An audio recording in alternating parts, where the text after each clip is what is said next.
வணக்கம். Star civil இன்ஃப்ராலேருந்து கவுஸ் பேசுகிறேன். இன்றைக்கி நீங்கள் பார்க்குறது ஒரு ஃப்ளாட்ஸ் ப்ரொமோட் பண்ணுற சைட்டு தான். இந்த சைட்டை பொறுத்த வரைக்கும் பார்த்தீங்கன்னா இப்போ பிரிக் ஒர்க்கு கம்ப்ளீட் ஆகிடுச்சு. கான்க்ரீட் ஒர்க்ஸ் எல்லாம் ஃபுல்லாக கம்ப்ளீட் ஆகிடுது. அடுத்து மேஜர் ஒர்க் பார்த்தீங்கன்னா பிளாஸ்டரிங்கு. இப்போ இந்த பிளாஸ்டரிங் பார்த்தீங்கன்னா அதில் சில ப்ரொசீஜர்ஸ் இருக்குது. அதை எப்படி எவ்வளோ நீட் அண்ட் க்ளீனாக பண்ணுன்றதை இந்த வீடியோவில் எக்ஸ்பிளைன் பண்ணியிருக்கேன். நீங்கள் கண்டிப்பாக இது ஒரு யூஸ்ஃபுல் மெசேஜாக இருக்கும். இந்த வீடியோவை உங்கள் ஃப்ரெண்ட்ஸுக்கும் ஷேர் பண்ணுங்கள். முக்கியமாக நம்ம சேனலை சப்ஸ்கிரைப் பண்ணி சப்போர்ட் பண்ணுங்கள். இப்போ நீங்கள் பார்க்குற பில்டிங் பார்த்தீங்கன்னா இப்போ சென்ட்ரிங்கெல்லாம் ரிமூவ் பண்ணிவிட்டு நாங்கள் ஃபுல்லாகவே ஹேக்கிங் பண்ணியிருக்கோம். அதாவது அந்த ஸ்லாப் இருக்குது பாருங்கள், அது ஃபுல் கான்கிரீட்னால அதில் பிளாஸ்டரிங் ஒட்டணுன்னா நம்ம புள்ளி போடுவாங்க சொல்லுவாங்க. புள்ளி போட்டால் தான் அந்த புள்ளி போட்டில் தான் பூஸ் வேலையும் அந்த இதுவும் ஒன்றா மர்ஜ் ஆகும். அப்போ தான் கொட்டாமல் இருக்கும், நல்லா பிடிப்பு இருக்கும். அதுக்காக அந்த ஹேக்கிங் பண்ணிடுறோம். அடுத்தாப்பில் பார்த்தீங்கன்னா இந்த ஜாயிண்ட்ஸ்லலாம் நெட்ஸ் வைப்போம். நெட்ஸு ஏன் வைக்கிறோன்னா அந்த பீமுக்கும் அந்த வால் பிரிக் ஒர்க்குக்கும் சில நேரங்களில் ஏர் கிராக் டெவலப் ஆகிடும். அந்த பூஸ் வேலை ஒட்டாது. அதை நல்லா பிடிப்பாக இருக்கிறதுக்காக என்ன பண்ணுறோம், அந்த நெட்டில் 2 பக்கமும் ஆணி அடிச்சுட்டு அதுக்கப்புறம் பூஸ் வேலையை மெத்திட்டு அதுக்கப்புறம் அதை பிளாஸ்டரிங் பண்ணுவோம். ஸோ இது ஒன்று. ஃபஸ்ட்டு ஹேக்கிங் பண்ணுறோம், அதாவது புள்ளி போடுறது. அடுத்தாப்பில் இந்த ஜாயிண்ட்ஸ்லலாம் நெட்டு வச்சு பூசுறது. அடுத்தாப்பில் புல் வைக்கிறது. மெயினாக ஃபஸ்ட்டு வேலையே புல் வைக்கிறது தான்.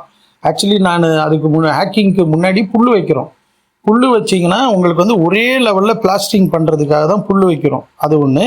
அடுத்தாப்பில் இந்த கன்சீல்டு பைப்பிங் வேலையெல்லாம் முடிச்சிடணும்.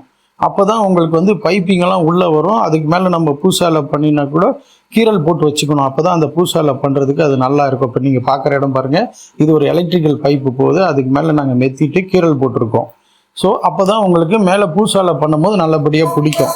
இதே சிஸ்டத்தை தான் வாசக்காலுக்கு உள்ள அந்த கீழே வைக்கும் போது கூட அதுலேயும் கான்கிரீட்டில் கீரல் போட்டு விடுவோம். அதே மாதிரி இப்போ பீம் பார்த்தீங்க பாருங்கள், அங்கேயும் நெட்டு வரும்.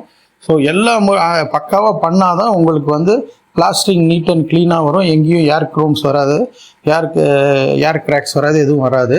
அதே மாதிரி பார்த்தீங்கன்னா 2 கெமிக்கல்ஸும் யூஸ் பண்ணுவோம். அதை உங்களுக்கு வீடியோவில் லாஸ்ட்டாக வரும். அந்த கெமிக்கல்ஸ் பார்த்தீங்கன்னா ஒன்று ரெக்ரான் 3. அதில் இது ப்ரொமோஷனல் வீடியோலாம் கிடையாது.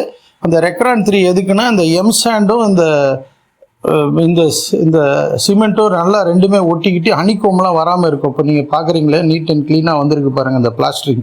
அதுதான் மெயின். நல்லா கிரிப்பாக பிடிச்சிக்கும். ஒன்று அந்த ரெக்ரான் 3 ஒரு பேக்கெட்டு ஒரு பேக் சிமெண்ட் பேக்கு யூஸ் பண்ணுறோம். இப்போ நீங்கள் பார்க்குறது ஒரு டாய்லெட் ஏரியா. அதில் ஃபுல்லாக கீரல் போட்டு வச்சுருக்கோம். ஏன்னா அப்போ தான் டைலிங் பண்ணும்போது அது யூஸ்ஃபுல்லாக இருக்கும், நல்லா பிடிக்கும்.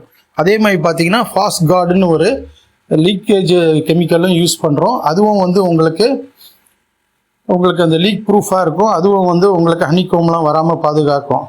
இப்போ நீங்கள் இந்த வீடியோவில் ஆல்மோஸ்ட் உங்களுக்கு இன்ஃபர்மேட்டிவாக இருக்கும்னு நினைக்கிறேன். இந்த வீடியோவை ஷேர் பண்ணுங்கள். தொடர்ந்து நம்ம சேனலில் பார்த்துக்கிட்டே வாங்க. நம்ம சப்ஸ்கிரைப் பண்ணுங்கள். மீண்டும் ஒரு நல்ல பதிவில் உங்களை சந்திக்கிறேன். ஏதாவது சந்தேகங்கள் இருந்தாலும் எங்கள் கமெண்ட்டில் நீங்கள் வாங்க. மீண்டும் ஒரு நல்ல பதிவில் உங்களை சந்திக்கிறேன். நன்றி, வாழ்த்துக்கள்.